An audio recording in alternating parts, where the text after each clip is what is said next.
Thank you. Hey, wow, look at that. Hi. Hello. Thank you very much. Hi.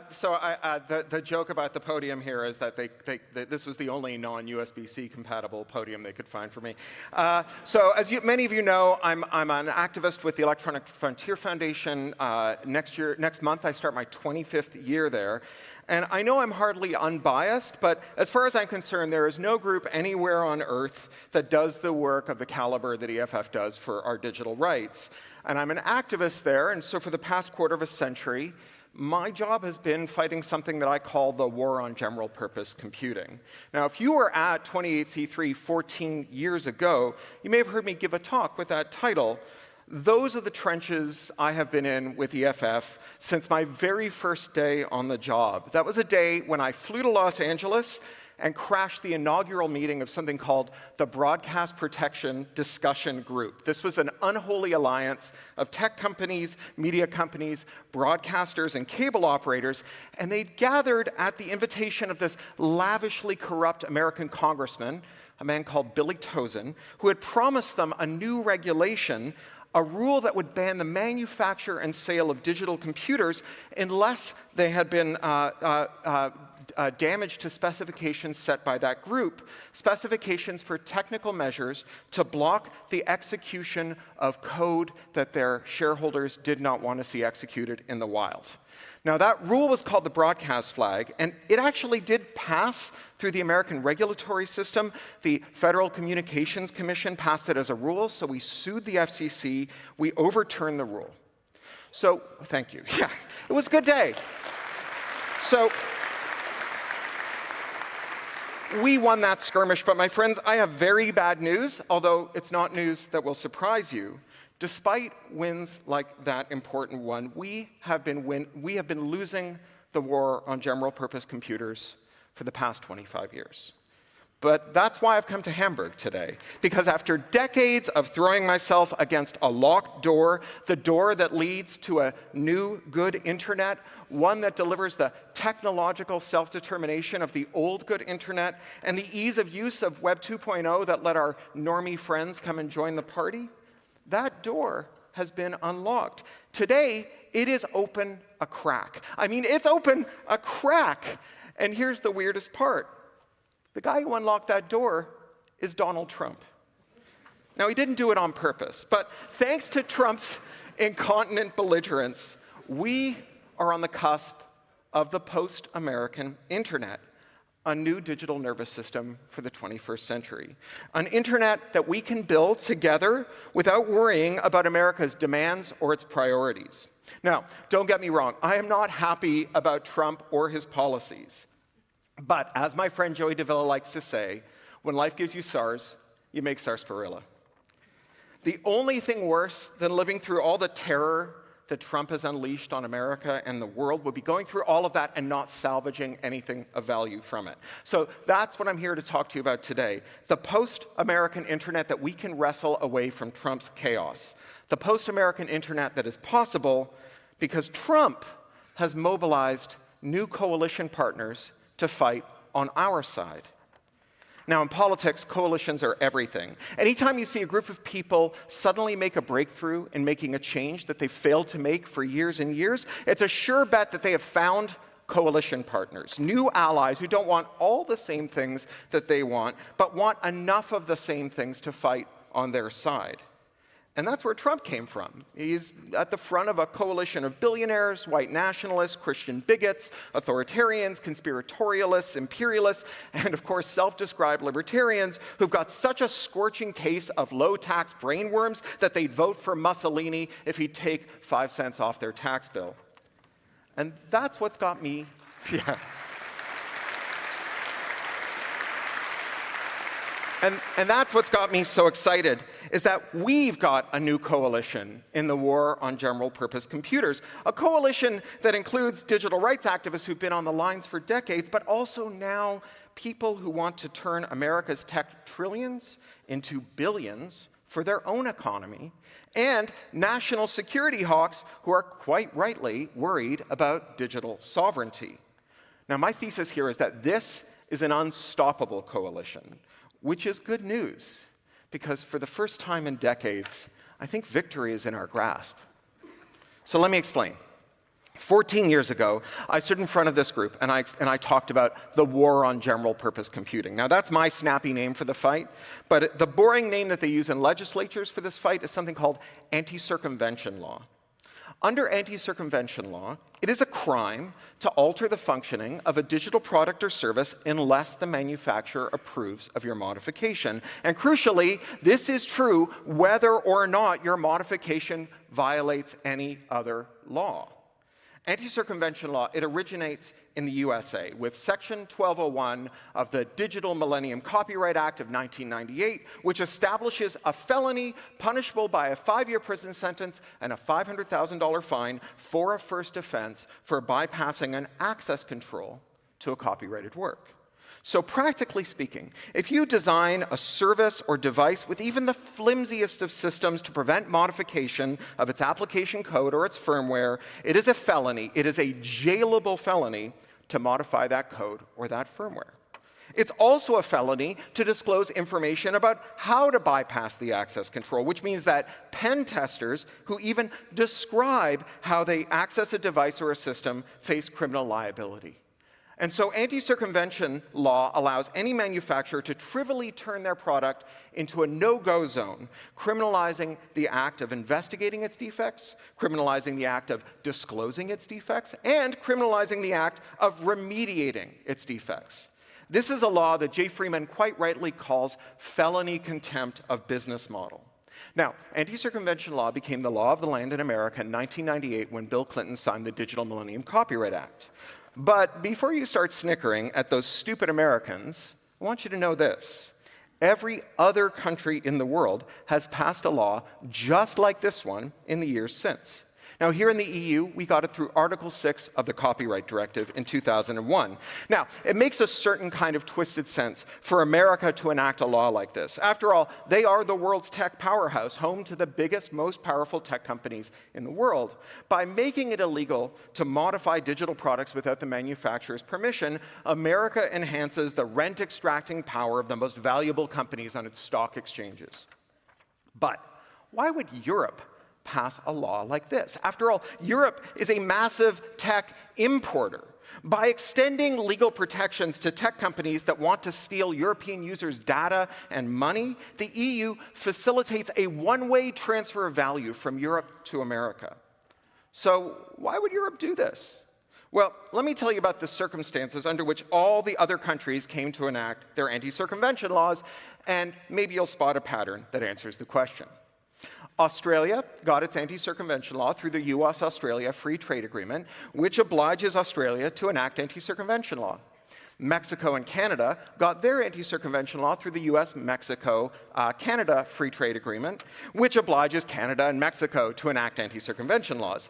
Andean nations like Chile got their anti-circumvention laws through US bilateral free trade agreements, which oblige them to enact anti-circumvention laws. And the Central American nations got their anti-circumvention laws through CAFTA, the Central American Free Trade Agreement with the USA, which obliges them to enact anti-circumvention laws. Now, I assume you spotted the pattern by now. The US Trade Representative has forced every one of America's trading partners to enact an anti-circumvention law to facilitate the extraction of their own people's data and money by American tech firms.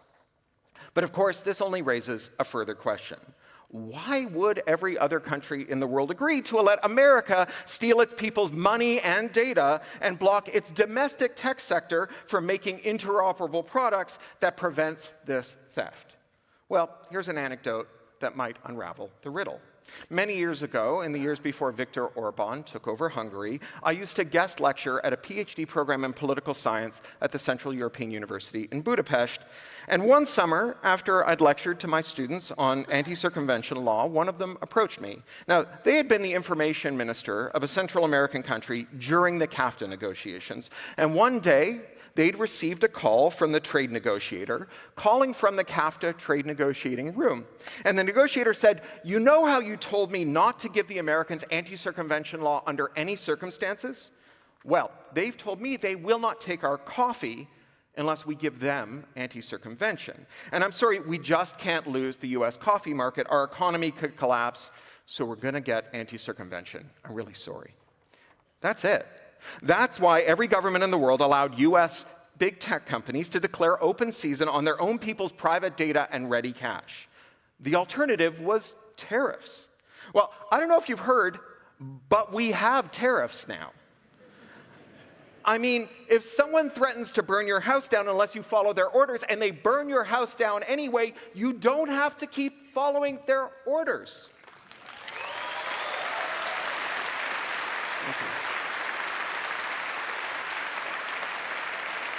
So, happy Liberation Day?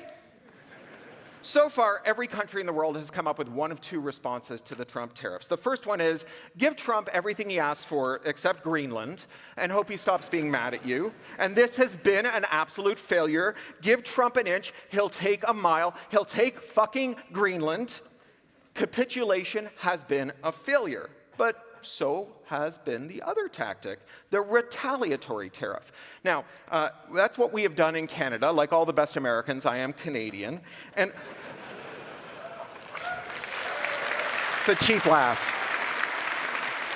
Our top move has been to levy tariffs on the stuff we import from America, making the things that we buy more expensive. Now, this is a very weird way to punish America. It is like punching yourself in the face as hard as you can and hoping the downstairs neighbor says, ouch. And worse, it's indiscriminate. Why whack some poor farmer in a state that begins and ends with a vowel with tariffs on his soybeans? That guy never did anything bad to Canada. But there is a third possible response to tariffs, one that is just sitting there begging to be tried. What about repealing anti-circumvention law? Now, if you're a technologist or an investor based in a country that repeals its anti-circumvention law, you can go into business making the disenshittificatory products that plug into America's defective tech exports and allow the people who own and use those products to use them in ways that are good for them, even if those ways are bad for the shareholders of the company that made the product. Think of John Deere tractors. When a farmer's John Deere tractor, thank you. There's going to be a lot more of that. When a farmer's John Deere tractor breaks down, they are expected to repair it, to swap in the new parts and assemblies to replace whatever's malfing. But that tractor will not recognize the new part and will not start working again, not until the farmer spends $200 on a service call-out from an official John Deere service rep whose only job is to type an unlock code into the tractor's console to initialize the part and pair it with the tractor's main computing unit. Modding a tractor to bypass this activation step violates anti-circumvention law, meaning farmers all over the world are stuck with this rip-off garbage because their own government will lock up anyone who makes a tractor mod that disables this parts pairing check in this American product. So what if Canada repealed Bill C-11, the Copyright Modernization Act of 2012? That's our anti-circumvention law. Well, then a company like Honeybee, a Canadian company that already makes tractor front ends and attachments, could hire some smart University of Waterloo computer science graduates, I'm a proud U of W dropout, and it could put them to work jailbreaking John Deere's defective tractor firmware, and then they could offer it to everyone in the world. They could sell that crack to anyone with an internet connection and a payment method, including that poor American farmer whose soybeans were currently tariffing.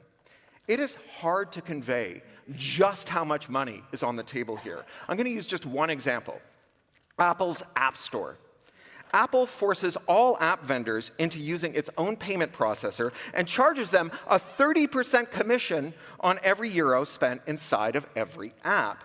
30%! That is such a profitable business that Apple is making $100 billion a year on it. Now, if the EU were to repeal Article 6 of the Copyright Directive, some smart geeks in Finland could reverse engineer Apple's bootloaders and make a little hardware dongle that jailbreaks phones so that they can use alternative app stores, and they could sell that dongle along with the infrastructure to operate an app store to anyone in the world who wants to go into business competing with Apple for users and app vendors. Those competitors could offer a 90% discount to every crafter on Etsy, every performer on Patreon, every online news outlet, every game dev, every media store, offer them a 90% discount on payments, and still make $10 billion a year. Now, maybe Finland's never going to see another Nokia. But Nokia, that's a hard business to be in. You've got to make hardware, and that's expensive and risky. But if the EU legalizes jailbreaking, then Apple has to incur the expense and the risk of making and fielding hardware, and those Finnish geeks get to cream off the $100 billion digital tax that Apple imposes on the world in an act of disgusting rip-off rent-seeking. As Jeff Bezos said to the publishers, "Your margin is my opportunity." Now, with these guys, it's always disruption for thee and never for me. When they do it to us, it's progress. If we do it back to them, it's piracy. And of course, every pirate wants to be an admiral. Well, screw that. Let's move fast and break Tim Cook's things. Let's move fast and break kings.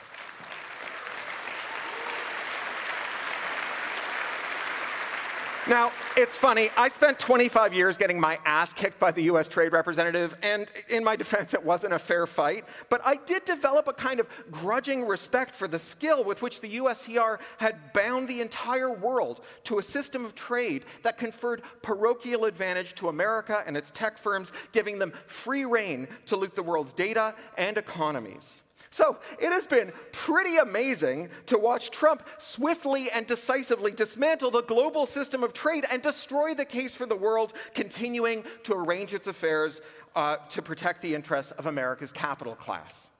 I mean, it's not a path I would have chosen. I'd have preferred no Trump at all to this breakthrough.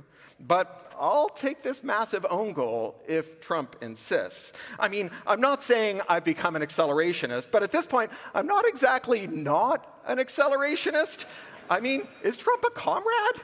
Now, you may have heard that governments around the world have been trying to get Apple to open up its App Store, and this has been a complete failure. Here in the EU, when they hit Apple with enforcement under the Digital Markets Act, Apple's response was to say, sure, we'll allow third-party apps, but only allow them to sell the apps that we permit. And also, those stores can use their own payment processors, but we're going to charge so many junk fees if they do that it'll be more expensive than using our payment processor. And if we think an Apple user's phone has left the EU for 21 days, we'll delete all of its apps and data. When the EU explained that this was not going to satisfy the DMA's terms, Apple threatened to pull out of the EU. And then, once everyone had finished laughing, Apple filed more than a dozen legal objections to this order, hoping to tie this up in court for a decade the way Google and Meta did with the GDPR. Now, it's not clear whether the EU can force Apple to write code to open up the iOS platform for alternative app stores and payment methods. But there is one thing that the EU can absolutely do with 100% reliability anytime it wants. The EU can decide not to allow Apple to use the EU's courts to shut down European companies that defend European merchants, performers, makers, news outlets, game devs, and creative workers from Apple's ripoff by legalizing jailbreaks. All the EU has to do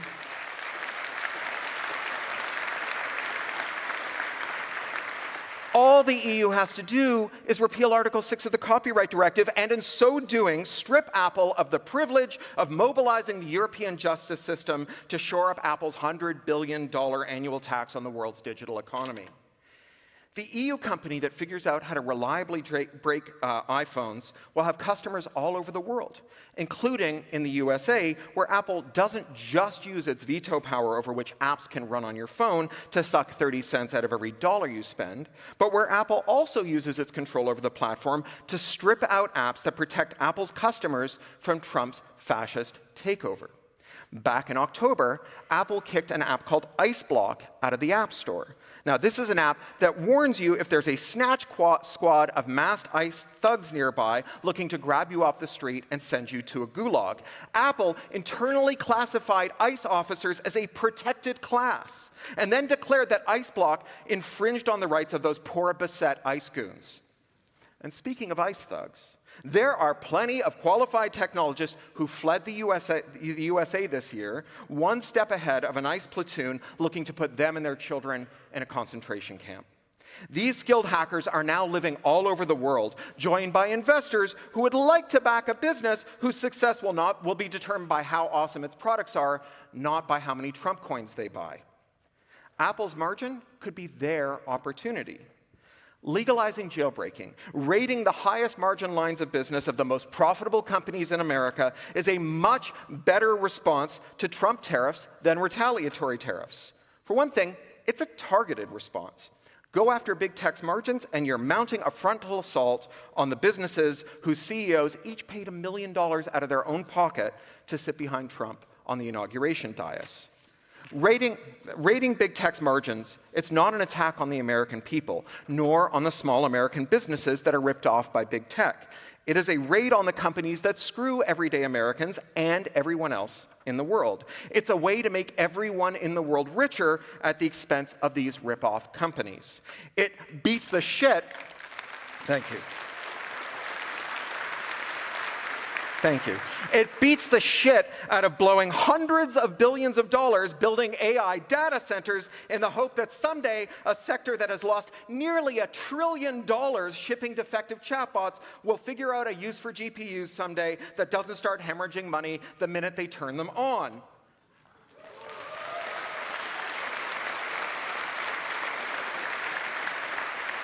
So here's a new ally in the war on general purpose computing. Businesses and technologists who want to make billions of dollars raiding big tech's margins, and policymakers who want their country to become the disenshittification nation, the country that doesn't merely protect its people's money and privacy by buying jailbreaks from other countries, but rather the country that makes billions of dollars selling that privacy and pocketbook defending tech to the rest of the world. Now, that's a powerful alliance, but those are not the only allies that Trump has pushed into our camp. There is another powerful ally waiting in the wings. You remember last June, when the International Criminal Court in The Hague issued an arrest warrant for the genocidaire Benjamin Netanyahu, and Trump denounced the ICC, and then the ICC lost its Outlook access, its email archives, its working files, its address books, and its calendars?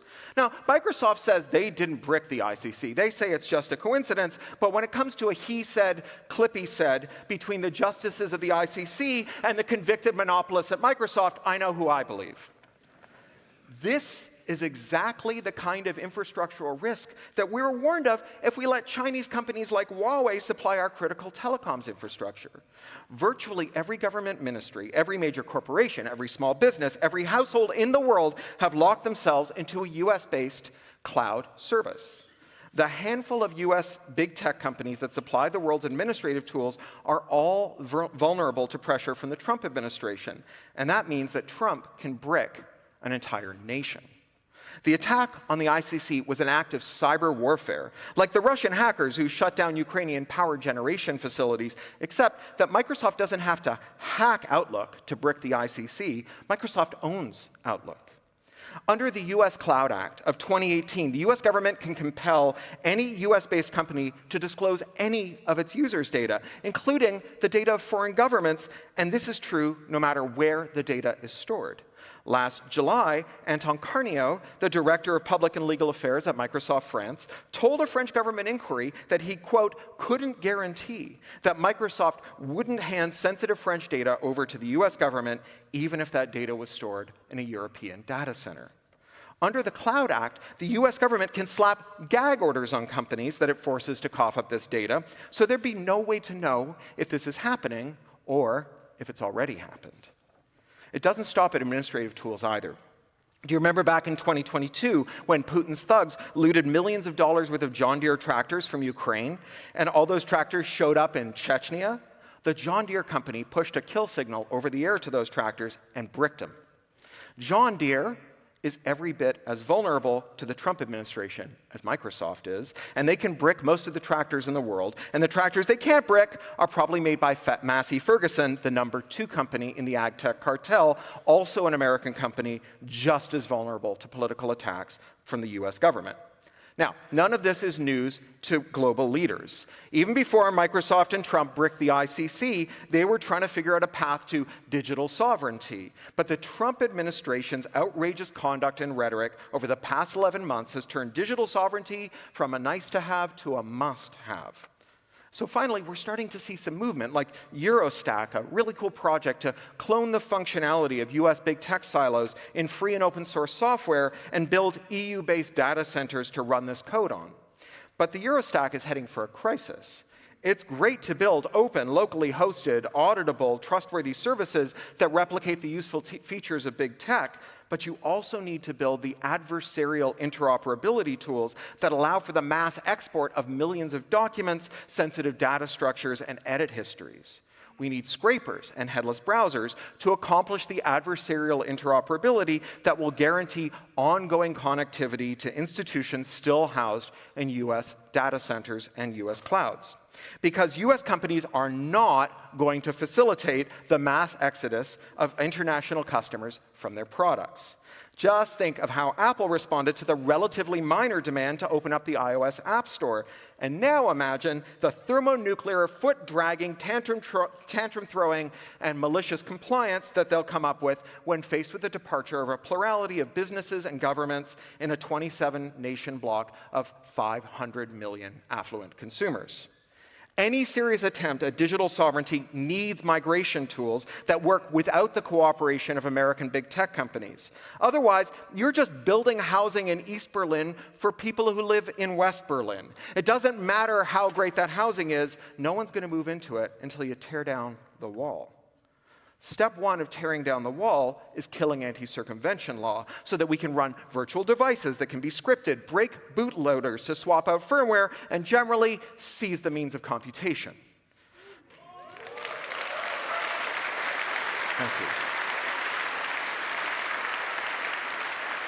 So this is the third block in the disenshittification army, not just digital rights hippies like me, not just entrepreneurs and economic development wonks rubbing their hands together at the thought of transforming American trillions into European billions, but also the national security hawks, who are 100% justified in their extreme concern about their country's reliance on America's platforms that have been shown to be totally unreliable.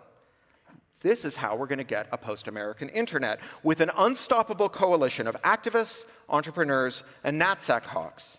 This has been a long time coming. Since the post-war settlement, the world has treated the US as a neutral platform, a trustworthy and stable maintainer of critical systems for global interchange, what the political scientists Henry Farrell and Abraham Newman call the underground empire.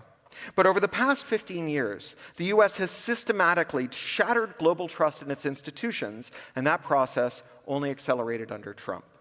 Take transoceanic fiber cables. The way transoceanic fiber routes were planned, the majority of these cables make landfall in the USA, and those interconnections happen there. Now, there's a good case for this hub and spoke topology, especially compared to establishing direct links from every country to every country. That's an order n squared problem, and directly linking each of the Earth's 205 countries with each other would require 20,910 fiber links. But putting all the world's telecoms eggs in America's basket only works if the US doesn't take advantage of its centrality.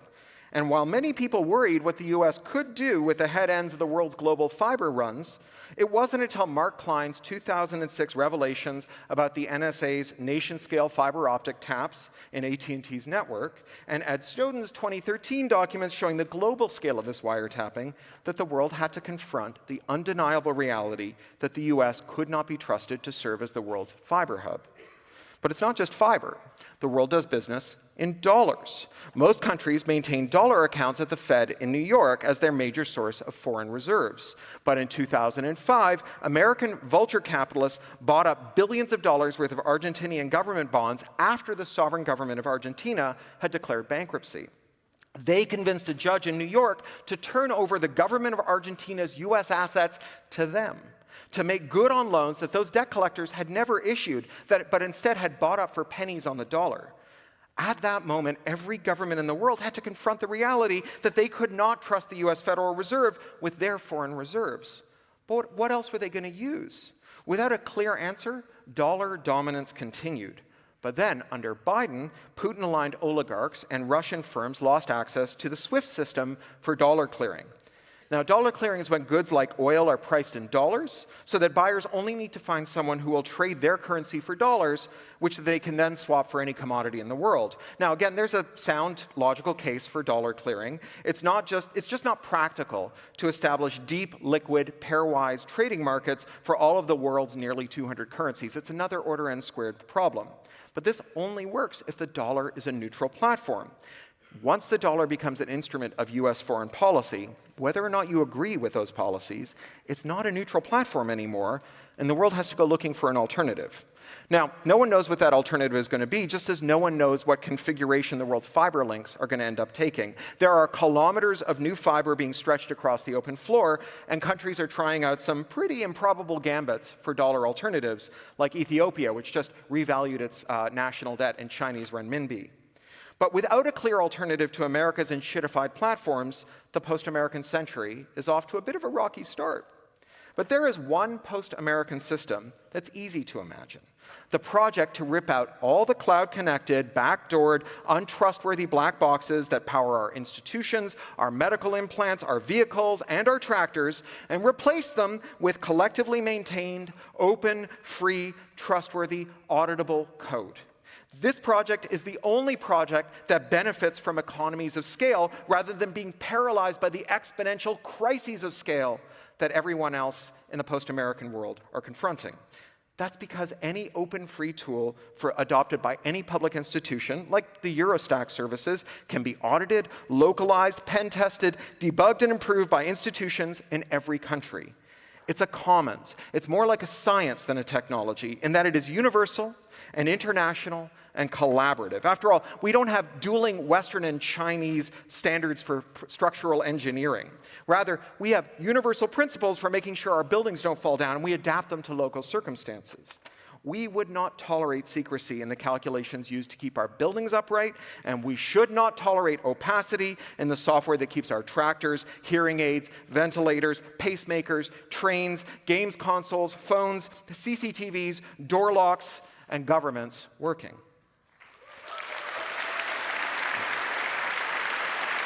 Thank you.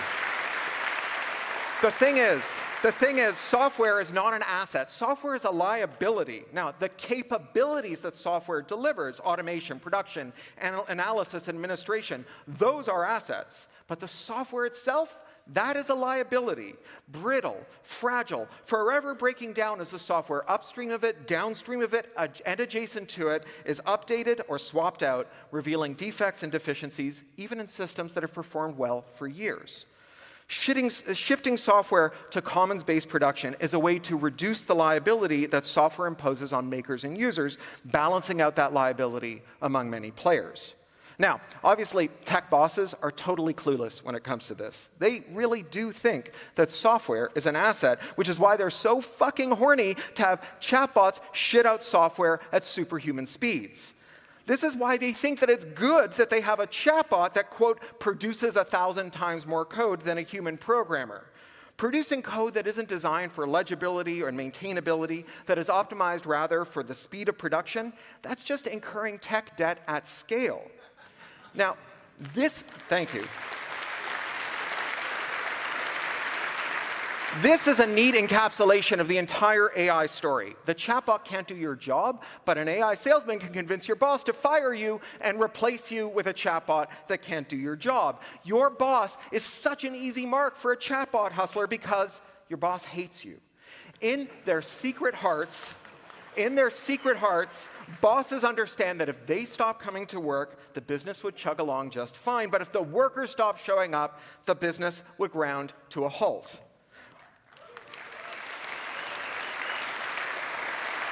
Bosses like to tell themselves that they're in the driver's seat, but really they fear that they are strapped in the back seat playing with a Fisher-Price steering wheel. For them, AI is a way to wire the toy steering wheel directly into the company's drivetrain. It is the realization of the fantasy of a company without workers.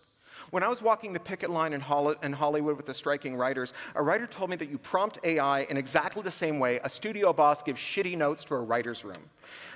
Make me E.T., but make it about a dog, and give it a love interest and a car chase in the second act. Now, you say that to a writer's room, and they will call you a fucking idiot suit and tell you, why don't you fuck off back to your office and make a spreadsheet, you nitwit, the grown-ups are here making a movie. Meanwhile, if you give that prompt to a chatbot, it will cheerfully shit out a script exactly to your spec. Now, the fact that that script will be terrible and unusable is less important than the prospect of a working life in which no one calls you a fucking idiot suit. AI dangles the promise of a writer's room without writers, a movie without actors, a hospital without nurses, a coding shop without coders. When Mark Zuckerberg went on a podcast and announced that the average American has 3 friends but wants 15 friends, and that he was going to solve this by giving us chatbots, we dunked on him as an out-of-touch billionaire Martian who doesn't understand what friendship is. But the reality is that for Zuck, your friends are a problem. Your friends' interactions with you determine how much time you spend on his platforms, and thus how many revenue-generating ads he gets to show you. Your friends stubbornly refuse to organize their relationships with you to the benefit of Mark Zuckerberg's shareholders. So Mark Zuckerberg's over there in Menlo Park furiously fantasizing about replacing your friends with chatbots because that way he can finally realize the dream of a social network with no socializing.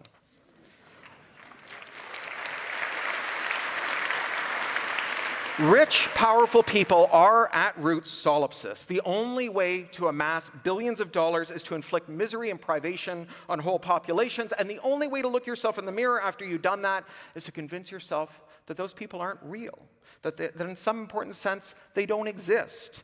Think of Elon Musk calling everyone who disagrees with him an NPC. Or those effective altruists who claimed the moral high ground by saying that they cared about 53 trillion imaginary artificial humans who will come into existence in 10,000 years at the expense of extending moral consideration to people alive today. Or think of how Donald Trump fired all the US government scientists and then announced the Genesis program, declaring that the US was about to begin generating annual moonshot-scale breakthroughs with chatbots. It's science without scientists. Chatbots can't do science, but from Trump's perspective, they're still better than scientists because a chatbot won't ever tell him not to stare into an eclipse, not to inject bleach. A chatbot will never tell him that trans people exist or that climate change is real. Powerful people are suckers for AI because AI fuels the fantasy of a world without people, just a boss and a computer and no ego-shattering confrontations with people who know how to do things and tell you no.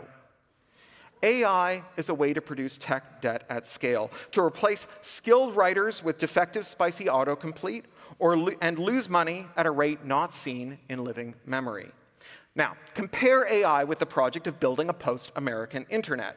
This is a project to reduce tech debt, to unlock America's monopoly trillions and divide them among the world's entrepreneurs, for whom they represent untold profits, and the world's technology users, for whom they represent untold savings, all the while building resiliency and digital sovereignty.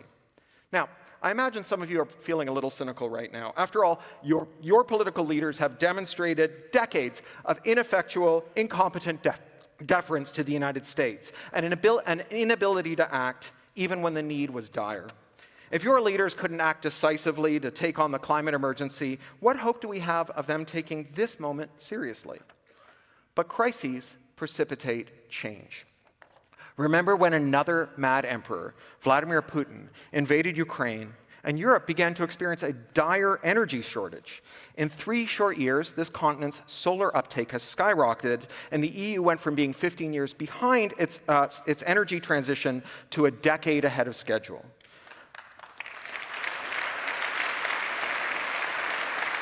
Because when you're shivering in the dark, a lot of fights you didn't think were worth it suddenly become existential battles that you cannot afford to lose. Sure, no one wants to argue with a tedious neighbor who has an aesthetic temper tantrum at the thought of solar panels hanging from their other neighbor's balcony. But when it's winter and there's no Russian gas and you're shivering in the dark, that person can take their aesthetic objection to balcony solar, fold it until it's all corners, and shove it up their ass.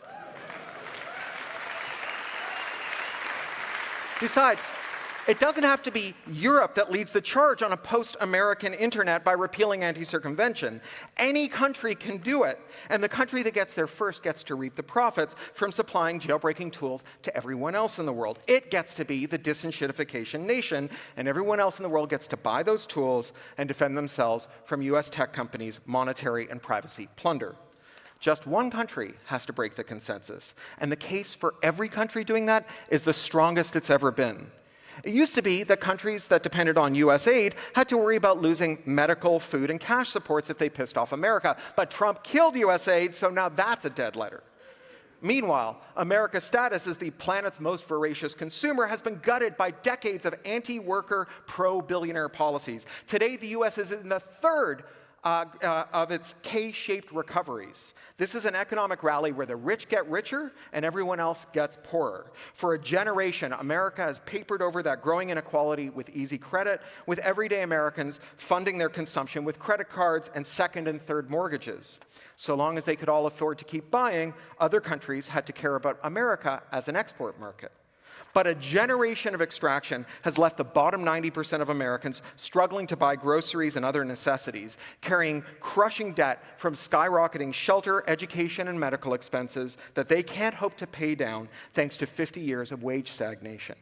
The Trump administration, meanwhile, has firmly sided with debt collectors, price gougers, and rent extractors. Trump neutered enforcement against rent-fixing platforms like RealPage. He restarted debt payments for 8 million American student borrowers and killed a plan to make life-saving drugs a little cheaper, leaving Americans to continue to pay the highest drug prices in the world. Now, every dollar spent servicing a loan is a dollar that does not go to consumption. And as more and more Americans slip into poverty, the US is gutting programs that spend money on their behalf, like SNAP, the food assistance program that helps an ever larger slice of Americans stave off their hunger. America is chasing the world without people dream, where working people have nothing, spend nothing, and turn every penny over to rentiers who promptly flush that money into the stock market, shitcoins, or gambling sites. But I repeat myself. Even the US military, long a sacrosanct institution, has been kneecapped to enhance rent seekers. Congress just killed a military right-to-repair law, so now US soldiers stationed abroad will have to continue the Pentagon's proud tradition of shipping generators and Jeeps back to America to be fixed by their manufacturers at a 10,000% markup because the Pentagon is still going to routinely sign contracts that ban them from teaching a Marine to fix an engine. Now, that post-American world, it's coming on fast. As we repeal our anti-circumvention laws, we don't have to care about what America thinks. We don't have to care about their tariffs because they're whacking us with tariffs. And the only people left in America who can afford to buy things are rich people who just don't buy enough stuff. There are only so many Lambos and Sub-Zero freezers that even the most guillotinable plute can usefully own. But what if European firms want to go on taking advantage of Europe's anti-circumvention laws? Well, there's good news there too. Good news because the EU firms that rely on anti-circumvention are engaged in the sleaziest, most disgusting frauds imaginable. Anti-circumvention is the reason that Volkswagen could get away with Dieselgate. By imposing legal liability on reverse engineers who might have discovered the lethal crime, Article 6 of the Copyright Directive created a chilling effect, and thousands of Europeans died every year. Today, Germany's storied automakers are carrying on the tradition of Dieselgate, sabotaging their cars to extract rent from drivers. From Mercedes, which rents you the accelerator pedal in your luxury car, only unlocking the full acceleration curve of your engine if you buy a monthly subscription, to BMW, that rents you an automated system that automatically dims your high beams if there's oncoming traffic. Legalized jailbreaking, and any mechanic in Europe could unlock those subscriptions for one price and not share any of that money with BMW or Mercedes. Then, yeah, it's good, but let me cook. Then there's Medtronic, a company that pretends to be Irish. Medtronic is the world's largest medtech company, having purchased all of its competitors and then undertaken the largest tax inversion in history, selling itself to an Irish firm in order to magic the profits into a state of untaxable grace floating somewhere over the Irish Sea.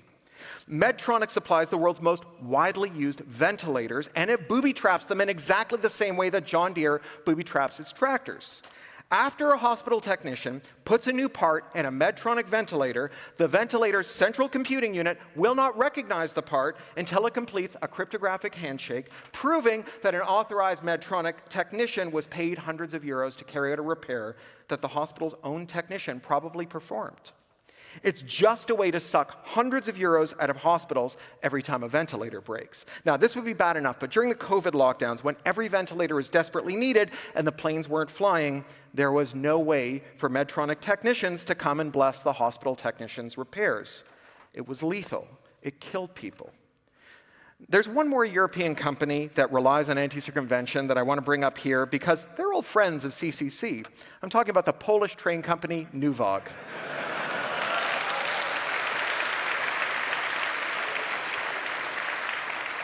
Nuwag sabotages its locomotives, booby-trapping them so that if they sense they've been taken to a rival service yard, the train bricks itself. When the train operator calls Nuwag about this mysterious problem, the company helpfully remotes into the locomotive's computers to perform diagnostics, which is just sending an unbricking command to the vehicle for which they charge 20,000 euros. Now, last year, Polish hackers from the security research firm Dragon Sector presented their research on this disgusting racket in this hall, and now they are being sued by Nuwag under anti-circumvention law for making absolutely true disclosures about Nuwag's deliberately defective products. So these are your stakeholders for anti-circumvention law. There's the Dieselgate killers, the car companies who want to rent you your accelerator and your high beams, the medtech giant that bricked all the ventilators in the world during COVID, and the company that tied Poland to the train tracks. Now, I relish the opportunity to fight these bastards in Brussels as they show up and cry, "Won't someone think of the poor train saboteurs?" The enshittification of technology, the decay of the platforms and systems we rely on, has many causes. The collapse of competition, regulatory capture, the smashing of the power of tech workers, but most of all, enshittification is the result of anti-circumvention law's ban on interoperability. By blocking interop, by declaring war on the general-purpose computer, our policymakers created an enshittigenic environment that rewarded companies for being shitty and ushered in the enshitticene, the era in which everything turns to shit. So it's time to call time on enshittification. It's time to seize the means of computation. Let's build drop-in, free, open alternatives to the services and firmware we rely on. Let us end the era of silos. I mean, isn't it fucking weird that you have to care which network someone is using if you want to talk to them instead of just deciding who you want to talk to? The fact that you have to figure out whether the discussion you want to join is on Twitter or Blue Sky, Mastodon, or Instagram, that is just the most prodigy AOL CompuServe-ass way of running a digital world. I mean, 1985 called and it wants its walled gardens back.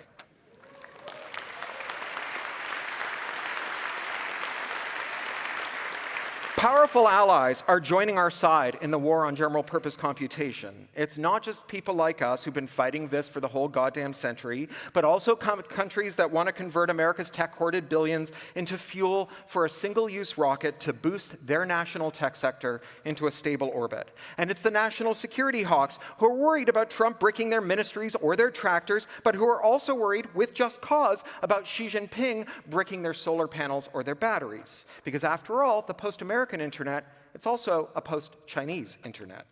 Nothing should be designed to be field updatable without the user's permission. Nothing critical should be a black box. Now, like I said at the start of this talk, I've been doing this work for 24 years at the Electronic Frontier Foundation, throwing myself at a door that was double locked and deadbolted, and now that door is open a crack, and goddammit, I am hopeful. Not optimistic. Fuck optimism. Optimism is the idea that things will get better no matter what we do. I know what we do matters. Hope is the belief that we can improve things, even in small ways, and that we will then ascend a gradient towards the world that we want and attain higher vantage points from which new courses of action, invisible to us here at this lower elevation, will be revealed. Hope is a discipline. It requires that you not give in to despair. So I'm here to tell you, don't despair. All decade, all over the world, countries have taken up arms against concentrated corporate power. We have had big, muscular antitrust attacks on big corporations. In the US, under Biden, but also under the first Trump administration. In Canada, in the UK, in the EU, and member states like Germany, France, and Spain, in Australia, Japan, South Korea, Singapore, Brazil, and in China. This is a near miraculous turn of affairs. All over the world, governments are declaring war on monopolies, the source of billionaires' wealth and power. Now, even the most forceful wind is invisible. We only see it by its effects. And what we're seeing here is that whenever a politician bent on curbing corporate power unfurls a sail, no matter where in the world that politician is, that sail fills with wind that propels the policy in ways we have not seen for generations. The long becalming of the fight over corporate power has ended, and a fierce, unstoppable wind is blowing. It's not just blowing in Europe or in Canada or in South Korea or Japan or China or Australia or Brazil, but also in America. Never forget that as screwed up and terrifying as things are in America, the country has experienced and continues to experience a tsunami of antitrust bills and enforcement actions at the state, local, and even the federal level. And never forget that the post-American internet will be good for Americans, because in a K-shaped, bifurcated, unequal America, the trillions that American tech companies loot from the world do not trickle down to everyday Americans. The average American has a portfolio of assets that rounds to zero, and that includes stock in US big tech companies. The average American is not a shareholder in big tech. They're a victim of big tech.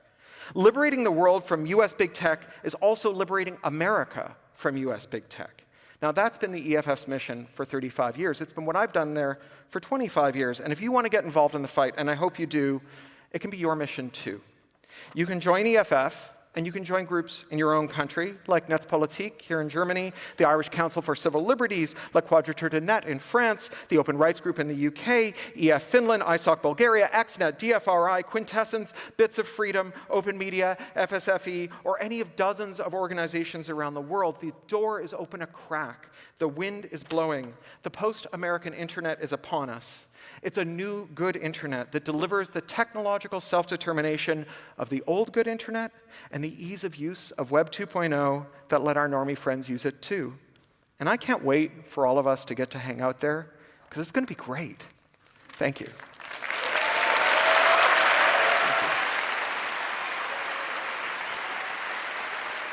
Thanks.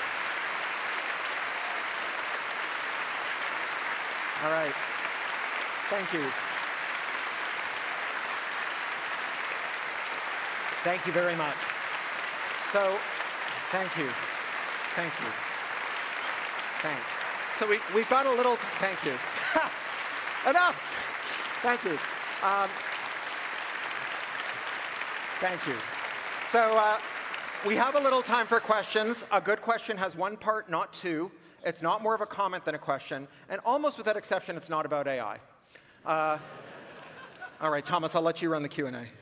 Thank you, Corey, so much. So we do have time for questions. Let's start over there, microphone number one. Hi, thank you so much for here. So I wondered, how do we convince governments like in Germany that where we rely so much on export in our country and also on import of technology in general? Yeah, so how do you convince the German government where you rely so much on exporting things to America and rely also on importing technology from around the world? Well, I think I've just laid out the arguments, right? You have to make them, but I mean, America's capacity to consume is in free fall.